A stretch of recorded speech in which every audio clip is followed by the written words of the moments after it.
Talking about Christmas, friends. We've recently been discussing the mark of the beast, Hanukkah, and talking about Christmas because, unfortunately, friends, Christmas is a part of the mark of the beast. I mean, think about it. Christmas, first of all, has nothing to do with Jesus.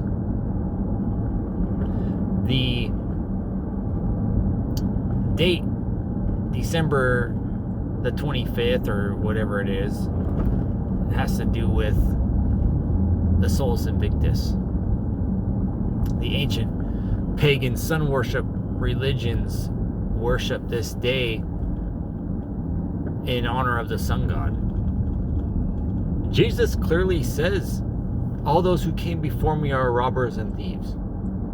See what he's talking about when Jesus says all those who came before him are robbers and thieves? He's talking about all these religions that were established before him. Like Buddhism, Hinduism, Zoroastrianism, ancient sun worship.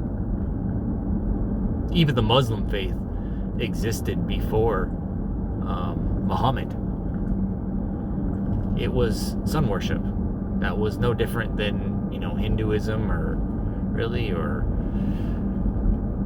Zoroastrianism or Hinduism, Buddhism. It's all the same. It's all sun worship.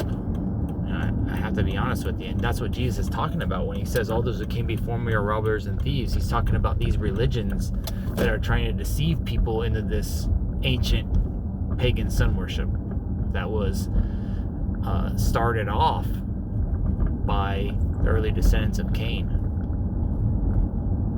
Began this pagan ancient sun worship religion, and Jesus is saying this is not of me. And that's what Christmas is all about. Christmas is what you have here, folks. I'm just going to lay it out for you real simple. The winter solstice is the death of the sun god. It's the death of the sun because the sun is at its lowest peak. It's pantheism. It's nature worship. People worship the sun. They worship the moon. These ancient pagans, they're kind of delusional. And so what you have is this ancient pagan sun worship religion acknowledging the winter solstice as the death of the sun because it's at its lowest point, of light,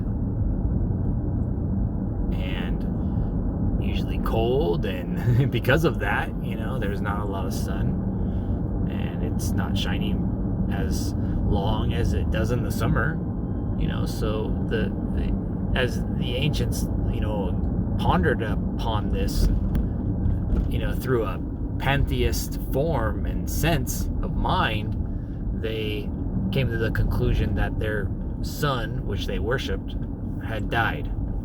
But 3 days later, on Christmas Eve at 12 o'clock, that sun god was reborn.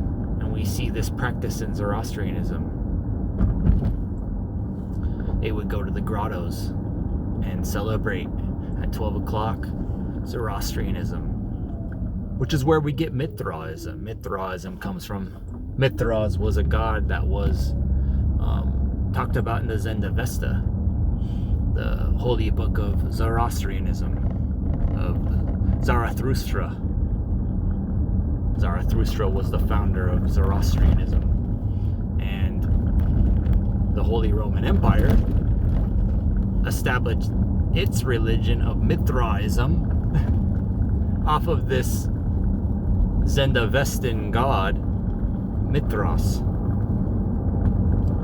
And at the time of Christ, the Caesars were worshiping the pagan sun god at 12 o'clock midnight, and ever since then this has been passed down from the Caesars to the emperors to the popes. And this is why Catholic Mass is done at 12 o'clock midnight, because they're following the ancient pagan sun worship. You see? has nothing to do with Jesus. Jesus said, all those that came before me are robbers and thieves, remember? He's talking about this. And what was Jesus? Who was the enemy of Jesus at his time? It was the Holy Roman Empire. It was the followers of Mithraism, which birthed out of Zoroastrianism and the Zendavesta. So, this is clearly not of Christ. Christmas is about following the Solus Invictus. It's the sun being reborn after 3 days of dying at the winter solstice. And the whole world is wondering after this day. It's no wonder, because Jesus said it. He said it would be like in the times of Noah. What was in the times of Noah? The religion of sun worship. And the whole world was wondering after this ancient pagan sun cult religion. And that's really where we're at now. Nothing's changed. Nothing's new under the sun, friends. You know that?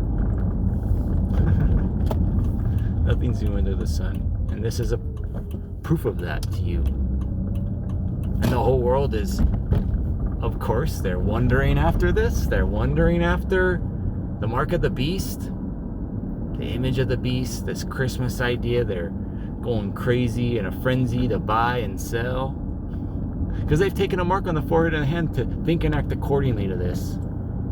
After all the years of brainwash and being indoctrinated to supporting Christmas. What's so crazy about Christmas is that in the early days of the founding of America, you know, Christmas was illegal.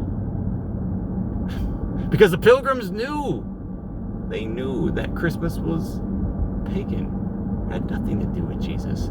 But the Jesuits, Catholicism, Holy Roman Empire, still alive and well in this day and age, the same power that crucified Christ, says, no, we want you to think and act accordingly to this idea. We want you to buy and sell, go crazy in a frenzy to get the Black Friday deals. We don't care about you. We don't care about what damage or anarchy is created of Black Friday and all that stuff. And, you know, they're all for it. They're all for everybody thinking and acting accordingly to this, you see.